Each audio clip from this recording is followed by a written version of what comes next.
a double-edged sword. At one end, it can at times demonstrate commitment by promoters. But what happens if the shares are pledged for personal use? What also happens if the promoters' plans go bad? They can end up losing their prized jewel. Look no further than the recent case of Malvinder and Shivinder Singh. You've also got Naresh Goyal of Jet Airways as another bad example. Then there are others like Subhash Chandra of Essel or the Khaitan family of Eveready. The share price has crashed and left the retail investors with a big hole in their pockets. So far, more than 16,000 crores of shares have been pledged in 2019. Promoters pledged 1.2 lakh crores in 2018-2019, and that's 60% more than the previous year's tally. What are the risks to you, the shareholders? Is there a bigger risk that's looming large with examples that have been coming out in the recent past? All of that and more coming up on this edition of the India Development Debate tonight. I'm Nayantara Rai in New Delhi. Before I go to my guest, let me get your report by Jesh Kilani of ET Now. Well, last couple of days, definitely we have seen that, the pledge share issue has once again resurfaced in the market, especially with the stock movements of SL Group companies and the ADAG Group companies. So what we did was, divided into three parts. One where you have a higher pledge share. Second is where you have seen a, fall in the pledge shares from Q3 to Q4, and the other way around where there has been an increase in the pledge share for part 3. First, let's have a look at where you have higher number of pledge shares. Starting off with Eveready with more than 50% or nearly 50% stake that has been pledged, and the stock has given you negative return of more than 50%. Followed by SL Group companies Zee and Dish TV, where you have 66% and 95% pledge share, and both of these stocks have given you negative return to the tune of about 18 to 30 odd percent. You have the ADAG stocks Reliance Capital and Reliance Infra, which have pledge share of 95% or more, and you have the stocks that have given you negative return of 50% to 66 or 67 odd percent. But moving on, there have been stocks where there has been a reduction in the pledge share, the likes of Imami, IndusInd Bank and Granules, where you have seen significant reduction in pledge share from Q3 to Q4. And on the other hand, you have certain stocks where you have seen a rise in the number of pledge share from Q3 to Q4. Those would be primarily, the Reliance Capital and Reliance Infras of the world, followed by Dish TV as well, where you have seen that all of these stocks have about 94 to 98 odd percent in terms of their pledge shares.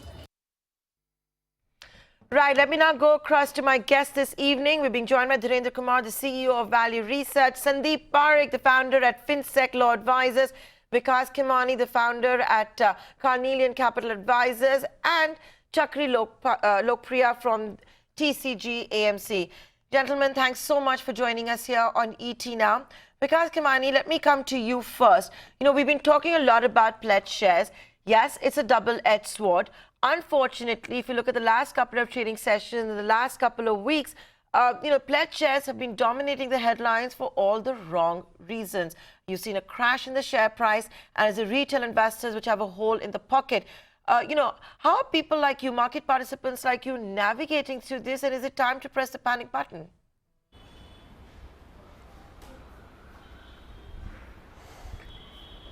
I think, typically, wherever the pledge of promoter holding is very high, that is typically considered, over-leveraged group and, a little bit risky investments, and one has to be very wary of, investing on those kind of stocks and situation. And unfortunately, the most dangerous situation has been where companies are otherwise perceived to be very good businesses, but promoter holding is very high. So investors or the lenders rely on a good nature of the business, good nature of the company, and little bit of the stress kind of puts down, the share prices makes the share price correct significantly, while the business fundamentals remaining same. So one level, I think the existing shareholders suffer, but at the same time, as long as the business is good, it is an opportunity for new investors to look at it. So I think this creates a huge volatility. And while this volatility is a very, very painful volatility, depending on whether you are existing investor, you will sort of suffer through it, but if you are not in it, then you will see as an opportunity. And ideally, typically what we at least see before investing is that how leveraged the promoter is, how much percentage of the holding is pledged, that is a very big check we do before investing in anything, and any investor should definitely look at, because that's a big risk factor. As and when that materializes, it can really create a big dent, and it has not happened first time. It has happened time and again. We have seen this happening time and again over the last 15 years many times, especially when the situation turns bad.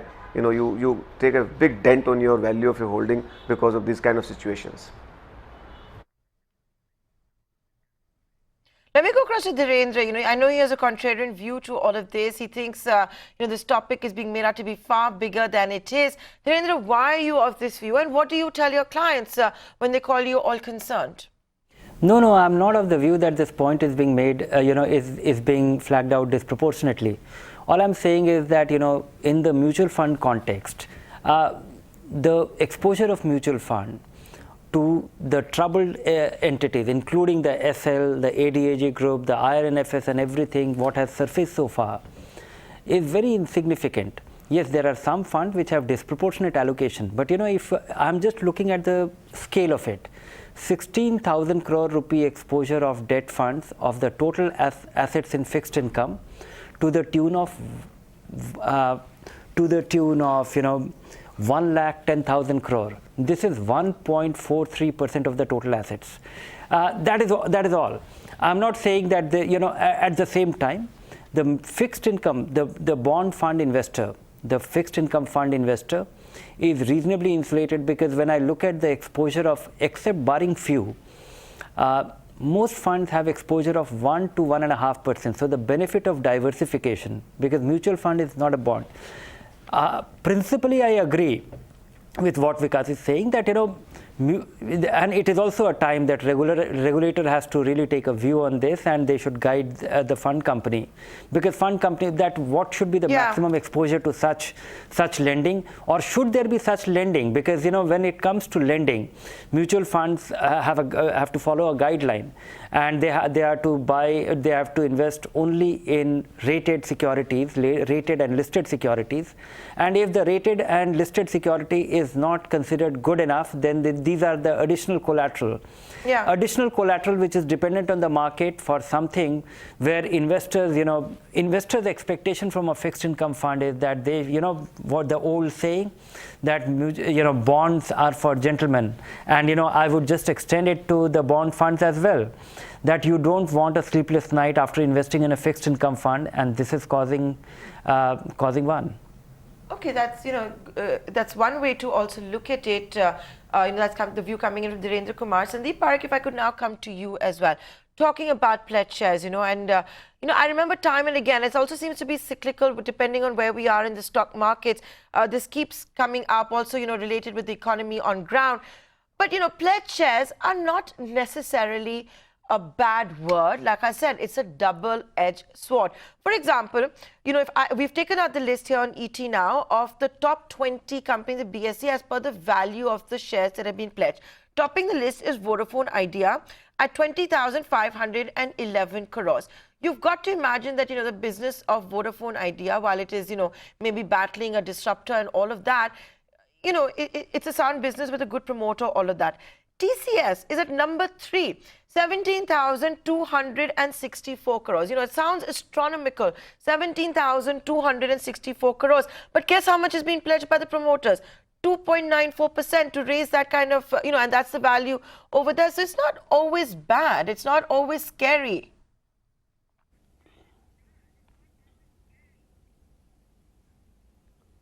Hi. So I think both of you have points. One is that pledge against shares is itself not something which is bad and which needs to be kind of shut down or even cut down. Dhirendra's point was, of course, that it's just 1% of the debt mutual funds exposure, so it's on a diversified basis, it's not much. Having said that, I think there are two additional points. Both of these are very accurate. The two additional points which kind of detract from this theme is that one is mutual funds have, this exposure is not 1% across all funds. So many funds have 7-8%, even more. I've seen one fund which had exposure to a single company through three kind of parent shell companies more than 20%. So we've had very large numbers for some schemes, which is of course goes against the whole concept of diversification. And on the second point, I think the whole concept is not really suitable for mutual funds. There are players out in the market, including banks to a certain limited extent, and NBFCs are kind of perfect matches for loan against shares. But I think mutual funds have kind of gone too far, especially with loan against shares against companies which are not even very highly rated. So I think they've certainly burned their hands, and they hiding behind diversification is usually okay, but in these troubled times when lots of these companies are going under, I think this is much more difficult to justify. Yeah. I'm going to come back to that, and this is something I want Dhirendra to also come in, but if I could quickly go across to Chakri Lokpriya as well. Chakri, look at the trend that has been emerging. You saw a 60% rise in the total pledge share value by the promoters last year. This year itself, the number is quite high. It's 16,000 crore rupees. How are market participants like you navigating through all of this? Is this not a worrying sign? Or you think, yeah, this is part of business and it's just right now dominating the headlines because you got a couple of bad names, whether it's the SL or what's happening with the Anil Dhirubhai Ambani group, or whether what's happened with Jet Airways or the Singh brothers. There's just been some recent cases which have unraveled. Good evening, Nayantara. Like what Vikas had just pointed out, pledge in itself is not necessarily a bad thing. Now, if you have businesses, for example, in healthcare, where there's a fairly even good degree of visibility on cash flows. Now, those companies, when a hospital business, for example, now Apollo has a certain amount of pledge shares. Now, but their business has a very high degree of visibility on cash flows. Such companies can afford to take a higher level of pledge. Now, on the other hand, you have utility companies. These are companies which are actually finding it difficult because PPAs are being cancelled or changed, capital cycles are extended. In those cases, the companies do not have alternate sources of capital, and therefore they take pledge shares. So then it becomes a degree of collateral, whether it's a 30% fall in stock price or a 50% of fall in the stock price, which invokes that pledge, makes all that difference. So pledging in itself is not bad. It's a question of what percentage is pledged, and then against whether it's to fund an existing business or whether it's for personal use. So it all depends.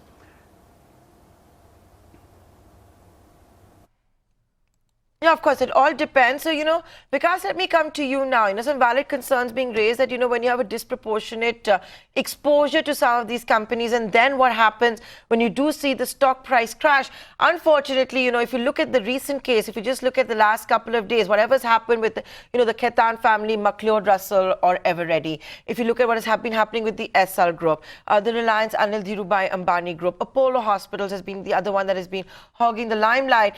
Unfortunately, the retail investors don't remember at that time that, we knew about the pledge shares rising, but we didn't act upon it. And they also they can't take out their angst on the fund managers if they've invested in mutual funds. So, for all the viewers of ET Now watching you at the moment who may be panicking, what's your advice to all of them?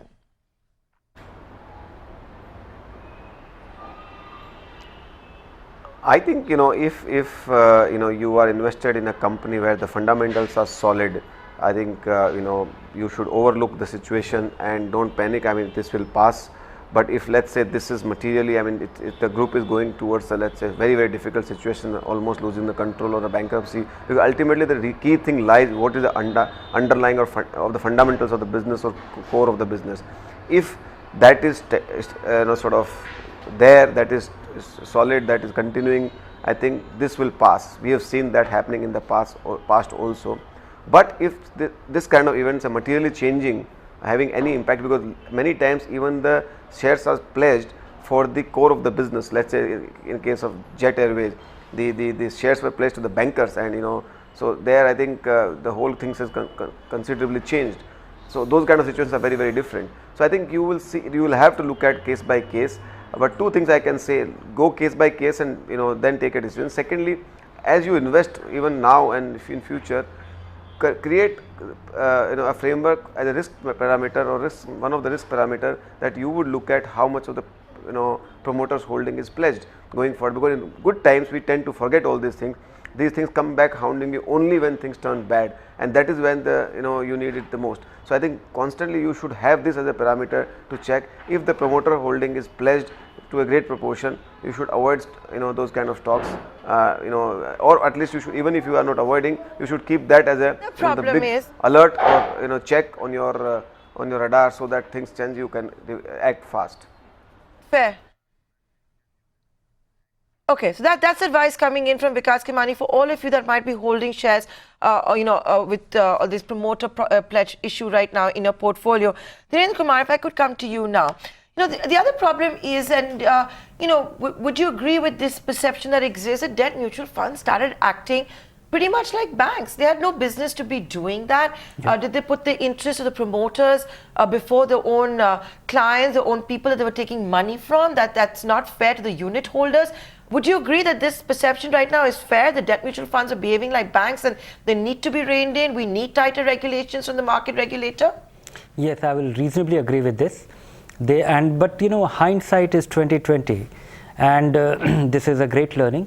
I think there should be a provision that, of course, all the mutual funds portfolio that I have looked at closely, nobody has violated the law, but it has definitely violated the spirit of a mutual fund. When I was looking at some of the portfolios owning 20%, 15% to a single issuer against such securities, whatever be the design of those funds, I think they are putting them at risk. It is violating the principle of diversification, or the principle of prudence of money management, which I have this very forthright expectation from them that they will be acting to best of my interest.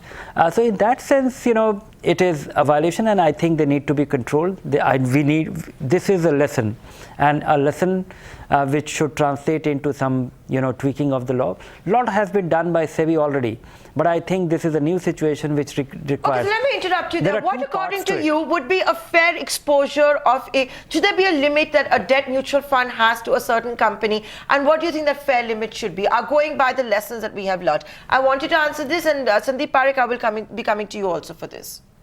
It entirely depends, because this is also, everything is not equal. When it comes to a government security, funds can have anything, because one dimension of the risk is just not there in terms of the of the credit risk. But for all other issuers, it should be graded according to the rating. But there also we are actually facing a very difficult situation.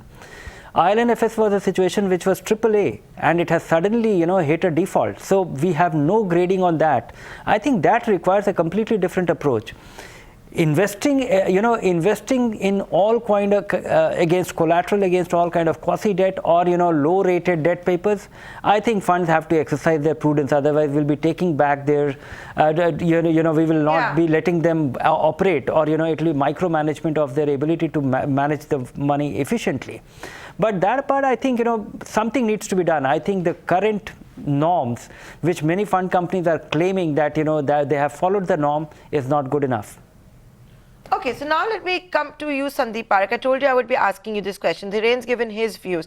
Do you think there should be a certain limit when it comes to the exposure when we talk about debt mutual funds? Do you agree that they've been behaving like banks, and they've been behaving like banks with no capital adequacy norms that they have to come under? How can this be prevented?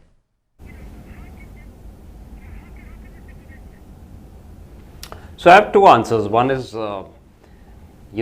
something which is not very obvious, which is the whole fact that companies, these promoters have lent by creating these promoter companies, and people, mutual funds have actually lent more than 20%, more than 10% is the cap for if they were to lend directly to the company. But through creation of these shell units as promoter companies, people have lent more than 10%, well over 10%. So I think The SEBI does need to kind of come out with new regulations to stop that practice, because that again completely militates against diversification, which mutual funds are supposed to be slaves of. And secondly, I think what is again not very well publicized is the whole labeling bit. I think mutual funds should stop selling these as replacements of FDs with higher return without higher risk kind of scenario. These are kind of risky products. In fact, some of the FMPs I saw, by their offer documents, they were supposed to invest only in A-rated, not in AAA, not in AA, but A-rated. So they were taking on huge risks, and at the final run, they were being marketed as FD replacements, which is completely inaccurate.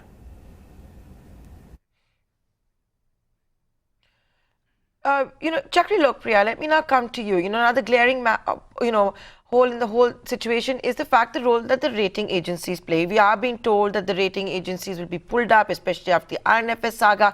This also on a day when ET Now has exclusively reported about how there's a whistleblower report, how ICRA was actually, the top management was meddling and ensuring that INFS gets a good rating. But then having said that, when you know that situation is also so bad and has been so bad since INFS, and while the government, the market regulator are grappling with that, can you share with me that, what are you market participants supposed to work on? Of course, it's supposed to be your own research. But even then, look what has happened in the recent past, especially with respect to the debt mutual funds. How did it get so bad? What are the big lessons? And are you seeing any changes that are coming about? It's all fair to say that, we've learned the lessons, but you've learned the lessons also, if I may say so, at the expense of the unit holders' money.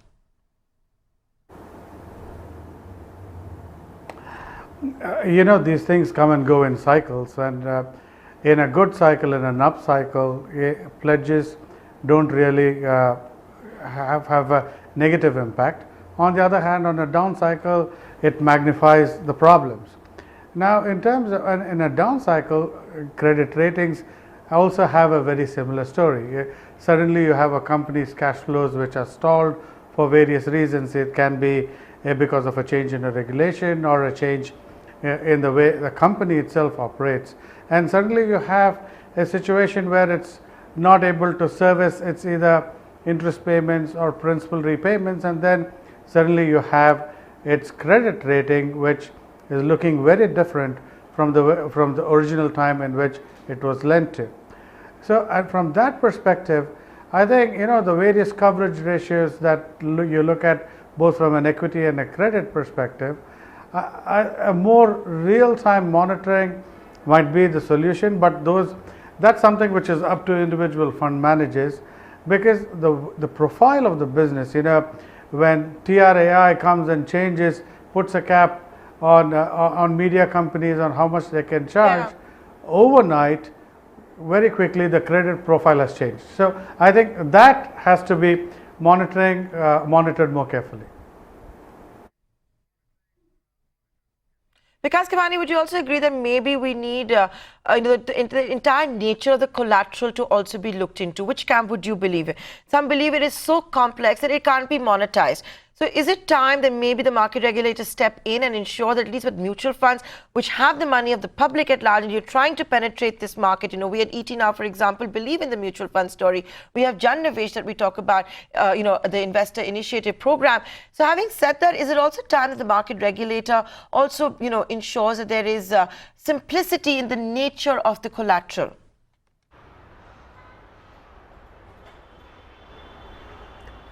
I think that definitely, this is a very large issue, and it's the first time the industry is facing. So some sort of, disclosure norms, some sort of, guidelines would definitely be helpful, because I think, I'm sure individual mutual funds that do their own, diligence and take care of their risk, but on a collective basis, probably most, how much the risk is at a mutual fund industry level, that facts maybe kind of gets lost, and the risk gets pronounced. So in my opinion, I think some sort of guidelines would help. But having said that, I also believe at the same time that regulator can only do so much. It has to be, fund managers are supposed to manage risk at their own discretion. That's what they get paid for. So regulators can have only so much responsibility. It is more about being responsible in managing the risk. So I think somewhere the ground is in between. It's not either or, and somewhere we need to find a right balance. And this is the first time the problem of this magnitude has come about. And I'm sure, as we progress, you will see both places, progress. People coming in the middle ground from the fund houses side as well as regulatory side.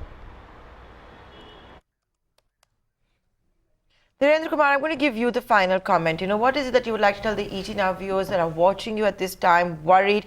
They have seen a hole in their pocket if they're holding shares of these companies. And don't forget, this is also coming after the entire RNFS saga. This is also coming on the backdrop of, for example, the AMFI data, which hasn't been encouraging the last 2 to 3 months.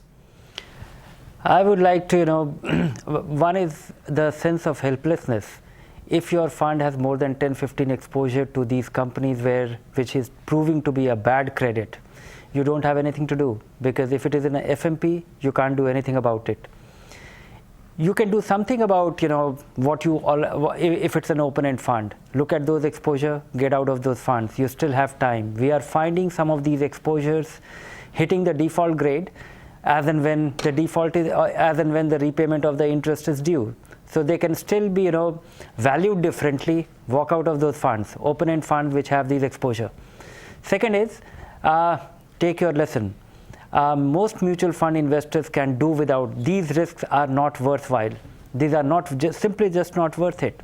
For 0.5%, 1% incremental more return, staking your principal, staking 5% or 10% of your principal, I don't think the trade-off is good enough. Most individual investors will be better off by just limiting themselves to the overnight fund, the liquid fund, the ultra short-term bond fund, and keep away from rest of it. There are 16 kind of mutual funds available, not including the FMPs. So FMPs, no way. But the rest of them, you can safely ignore them. Don't try to optimize your return or maximize your return on fixed income funds and putting your capital at stake. Keep it conservative, and they are still fine. The large part of your money should be in short-term, ultra short-term and liquid fund. Look no further. Well, that's good advice coming into Dhirendra Kumar right here on the India Development Debate. Gentlemen, I'd like to thank all of you for joining us here on this edition and being so candid. This, of course, has been a burning issue for all of the market participants. With that, a short commercial break, but stay tuned.